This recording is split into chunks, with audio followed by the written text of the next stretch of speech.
네, 안녕하십니까. 정사부입니다. 이번 시간은 센 확률과 통계에서 길잡이 경우에서 맨 첫 번째 단원인데, 여러분들 이거 너무 많이 질문을 해. 못 해먹겠다고. 그래서 이 문제는 그냥 영상으로 찍어서 영원히 남기고자 영상으로 준비를 했는데, 너무 물어봐서 올해도 물어보고 내년에도 15년째 물어봐. 환장하겠어 아주. 그래서 이 문제는 한번 헷갈리기도 하지만 이번 기회에 개념을 잘 잡으시길 바래요. 자, 문제를 보겠습니다. 서로 다른 5가지 색으로 오른쪽 그림을 칠하려고 하는데 A, B, C, D 영역에 같은 색을 중복해서 이용해서 칠해도 좋으나 인접한 영역은 다른 색으로 칠할 때 칠하는 방법의 수를 구하랍니다. 여기다 5가지 색을 칠할 거야. 칠하는데 인접한 곳은 어떻게 해야 돼? 다른 색으로 칠해야 돼. A하고 B는 인접해 있잖아. 다른 색으로 칠해야 돼. A하고 E도 인접했으니까 다른 색으로 칠하고, E하고 D도 다른 색으로 칠해야 돼. 근데 뭐야? B하고 D 같은 건 어때? 이거는 다르거나 같거나 상관이 없어요. 얘하고 얘는 인접한 게 아니거든요. 그죠? 그래서 이런 문제 5가지 색으로 인접한 곳은 서로 다른 색으로 칠한다. 이 채색 문제는 보통 수학에서 이걸 선택하는 가장 좋은 방법은, 이게 풀이가 근데 이렇게 안 돼 있는데 궁금하신 분은 풀이가 궁금하거나 왜 이런 방식으로 선택하지 하시는 분은 대학교과의 전공을 서적을 찾아보시면 전공에서 다 이 방식을 취합니다. 근데 고등학교 교과는 이 방식을 절대 취하지 않아요. 환장하겠어요. 왜 그러는지. 그래서 지금 그 전통적인 수학에서 요구하는 이런 채색 문제 전통적인 방식을 선택을 해보면 이렇게 돼요.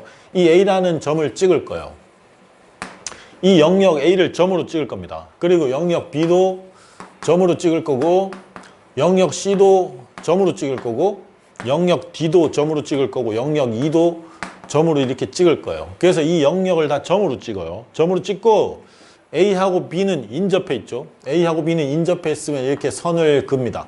이 A하고 B 사이에 선을 긋는다는 건 둘이 인접해 있다는 뜻이야. 그 다음에 B하고 C가 인접해 있고, 그 다음에 A하고 C도 인접해 있으니까 선을 긋고, 그 다음에 A하고 D도 인접해 있으니까 선을 긋고, 그 다음에 D하고 C도 인접해 있으니까 선을 긋죠. 긋고, 그 다음에 A하고 E도 인접해 있으니까 선을 긋습니다. 그 다음에 E하고 B도 인접해 있고, 그 다음에 E하고 D도 인접했으니까 선을 이렇게 그어요. 이렇게 근 다음에 이제 이 영역 A에다 색칠을 한다는 것은, 이 꼭지점에다가 색칠을 하는 건데, 이 영역 A를 이 꼭지점이라 그랬으니까 여기다 색칠을 하는 건 A에다 색칠을 하는 거예요. 그 다음 이 B에다 색칠을 하는 것은 이 꼭지점 B에다 색칠을 하는 겁니다. 근데 얘하고 얘에다 색칠을 하는데 인접한 곳은 다른 색으로 칠해야 되잖아. 그럼 A하고 B가 색깔이 다르다. 이 둘이 인접했다는 걸 선으로 이렇게 연결해 놨지. 그게 무슨 얘기야? 꼭지점을 색칠을 하는데 선으로 연결된 꼭지점은 서로 다른 색으로 칠하겠다는 거야. 그죠? 인접한 곳은 다른 색으로 칠하겠다. 꼭지점을 칠하는데 선으로 연결된 꼭지점은 서로 다른 색으로 칠하겠다는 뜻입니다. 그죠? 그래서 결국은 이 채색 문제는 전통적인 수학 전공에서는 이런 방식으로 풀어내요. 그리고 이게 사실은 출제자들도 아마 이런 의도로 낼 겁니다. 왜냐면 출제자들도 수학 전공하는 교수님들 아니야? 그죠? 이런 의도로 내는데 풀이는 이렇게 돼 있지 않아요. 그래서 참 풀이 볼 때마다 답답한 게 있는데, 그래서 결국은 내가 해야 될 게, 이걸 이제 5가지 색으로 칠하는 건 이 꼭지점을 5가지 색으로 칠하는데 핵심이 뭐라고? 선으로 연결된 꼭지점은 서로 뭐야? 다른 색으로 칠해야 된다는 거야. 선으로 연결된 것이 서로 인접했다는 뜻이니까. 그죠? 자, 그래서 여기부터 시작을 할 거예요. 보세요. 우선 A에다 칠할 수 있는 게 몇 가지죠? A에다 칠할 수 있는 게 5가지예요. 왜냐면 5가지 색으로 칠하니까. A에다 칠할 수 있는 게 5개죠. 그 다음에 이제 잘 보세요. B에다 칠할 텐데, B는 A하고 연결이 돼 있으니까, 몇 가지겠어요? 이게 4가지가 색깔이 들어가겠죠? A랑은 달라야 될 거 아니야? 그 다음에 이제 C를 칠할 텐데, 이 C라는 애는 잘 보세요. 내가 이미 색칠한 두 곳이 한 곳으로 모이고 있어요. 이미 색칠한 두 곳이 C라는 이 한 곳으로 모이고 있기 때문에 이 C는 얘랑도 달라야 되고 얘랑도 달라야 됩니다. 그러니까 이 C는 이 두 개랑 달라야 되니까 몇 가지겠어요? 3가지겠죠. 그 다음에 D도 이미 색칠한 두 곳이 어때? 이미 색칠한 두 곳이 한 곳으로 모이고 있어요. 그런데 이미 색칠한 이 두 곳이 서로 이렇게 인접되어 있기 때문에 이 둘의 색깔은 같겠어, 다르겠어? 이 둘의 색깔은 붙어 있으니까 이 둘의 색깔이 다를 거 아니야. 근데 얘는 얘랑도 달라야 되고 얘랑도 달라야 되고 이 둘 자체가 다른 거니까 여기도 몇 개겠어요? 여기도 3개가 돼요. 여기까지 문제 없는데 여러분들 논리적인 오류가 발생하는 게 이 2라는 지점을 색칠할 때요. 이 2라는 지점은 이미 색칠된 세 곳이 모이고 있어요. 이미 색칠된 세 곳이 2라는 한 곳으로 모이고 있는데 이 세 개의 색깔이 다르니까 여기는 두 가지다라고 하는 순간 폭망이야. 왜 폭망이냐면 이미 색칠된 세 곳이 한 곳으로 모이는데 얘랑 얘는 인접관계 있으니 얘랑 얘랑 다르잖아. 얘랑 얘랑 인접관계 있으니까 얘랑 얘랑 다르잖아. 근데 공교롭게도 얘하고 얘는 인접관계가 없어요. B하고 D는 지금 안 붙어 있잖아. 맞아? 그러니 이 이미 색칠된 세 곳이 여기로 모이는데 이 세 군데의 색깔이 모두 다르다는 보장이 없어. 왜 그러냐면 이 세 개의 연결관계가 얘랑 얘 연결돼 있고 얘랑 얘 연결돼 있으니까 얘랑 얘랑 다르고 얘랑 얘랑 다른데 이 둘이 다르다는 보장이 없단 말이야. B하고 D가 연결관계가 없기 때문에. 맞아? 그러니까 얘랑 얘랑 다르다는 보장이 없기 때문에 이 세 개의 색깔이 모두 다르다는 얘기를 할 수가 없어요. 할 수가 없으니 이 세 개의 색깔이 모두 다르다면 여기가 두 가지겠지만 이 세 개의 색깔이 모두 다르다는 보장을 못하니까 여기는 두 가지니 뭐 이런 헛소리를 하면 안 된다는 거지. 맞아? 그러면 이거를 풀려면 이 문제를 풀려면 이 둘의 연결관계가 없다는 이 괴로운 사실 때문에 얘하고 얘 색깔이 같을 수도 있고 어때? 다를 수도 있는 거야. 그러면 내가 복습을 해볼게. 이게 이제 여러분들이 헷갈리는 논리에 헷갈리는 걸 내가 알아. 잘 봐. 여기 5개야. 5개. 머릿속에 생각을 해봐. 여기 칠하는 건 얘랑 달라야 되니까 4개. 여기 칠해야 되는 건 이미 색칠한 두 곳이 모이잖아. 모이는데 이미 색칠한 두 곳이 이쪽으로 모이는데 이 둘은 연결관계가 있어. 이 둘의 색깔은 달라. 다르니까 이쪽은 이 둘이 다르다는 게 확실하니까 이 두 놈하고 얘가 달라야 되거든. 여긴 3개고. 이 D도 이미 색칠된 두 곳이 모이잖아. 모이는데 이 둘의 연결관계가 있죠. 둘의 연결관계가 있으니까 얘하고 얘가 같다는 거야, 다르다는 거야. 얘하고 얘는 무조건 색깔이 다르다는 거예요. 이 둘의 연결관계가 있으니까. 다르니까 이 다른 두 개하고 얘가 또 어떻게 해야 돼?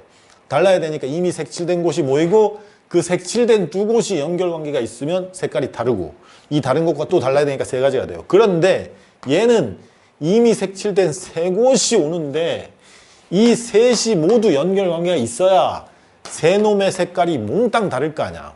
그런데 얘하고 얘는 색깔이 다르고 얘하고 얘는 색깔이 다른데 이 둘의 연결이 없어. 그러니까 얘하고 얘 색깔이 다르다는 보장이 없어. 그러니까 얘랑 얘랑 색깔이 같을 수도 있기 때문에 여기는 뭐야? 색깔이 두 개라는 확실한 보장을 갖지 못하는 겁니다. 그죠? 그래서 이 문제를 풀려면 어떻게 해야 되겠어요? 첫 번째, 어떻게 되지? B하고 D하고 어때? 이 색깔이 같을 때를 하셔야 돼요. B하고 D하고 색깔이 같은 경우가 있고 얘랑 얘랑 색깔이 다른 경우가 있겠죠. B하고 D하고 색깔이 같으면 여긴 5개고 여긴 4개고 여긴 3개인데 얘랑 얘랑 색깔이 같다는 것은 여기 칠하는 순간 이미 여기가 결정나는 거 아니야. 이 두 개 색깔이 같다. 이거는 여기 칠하는 순간 여기가 결정나는 거니까 5개 여기 4개 칠하는 순간 여기 벌써 결정났어. 그럼 여기 카운팅을 안 해도 돼요. 색깔이 같을 때는 5개, 4개, 3개고 여긴 안 해도 되지. 이거 칠할 때 결정난 거니까 그럼 얘랑 얘랑 색깔이 같아요. 그러면 여기 5개, 4개, 3개 여기는 이미 결정났으니 카운팅 안 해도 되고 그럼 여기 칠할 수 있는 게 뭐야? 색깔이 같으니까 빨강, 파랑, 파랑 이렇게 돼 있는 거 아니야? 그럼 여기 칠할 수 있는 거 몇 개겠어요? 3가지겠죠. 그러니까 5, 그 다음에 여기 4, 3, 여기는 여기 칠할 때 결정났으니까 카운팅을 안 하셔도 되고 여기 가야 될 게 빨강, 파랑, 파랑 2가지 색깔밖에 없으니 여기 뭐야? 다시 3가지가 올 수 있겠네요. 이게 B랑 D랑 같을 때고 B랑 D랑 만약에 다르게 되면 얘랑 얘랑 다르게 되면 여기 5개 그 다음에 여기는 4개 그 다음에 여긴 3개 이렇게 되고 얘랑 얘랑 달라야죠. 지금은 두 번째는 이제 얘랑 얘랑 다를 때라잖아. 근데 얘는 누구랑 달라야 돼? 얘랑도 다르고 얘랑도 달라야 돼요. 더군다나 얘까지 달라야 돼요. 그러니까 얘가 이미 몇 개랑 달라야 돼? 3개랑 달라야 되니까 여기 올 수 있는 게 2가지겠죠.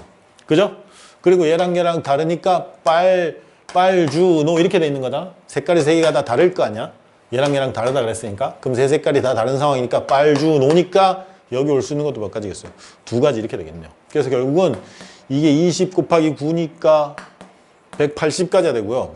이거는 20 곱하기 10이니까 이게 240까지가 되겠네요. 그래서 180하고 240을 더해서 이건 이제 420까지다 라는 선택을 하시면 됩니다. 이게 영원히 헷갈리시는데 헷갈리지 말고 이거를 생각을 안 하고 자꾸 뭐 외우려고 그러고 심플하게 가려고 그러니까 근데 생각을 해보면 되게 바보 같은 얘기예요.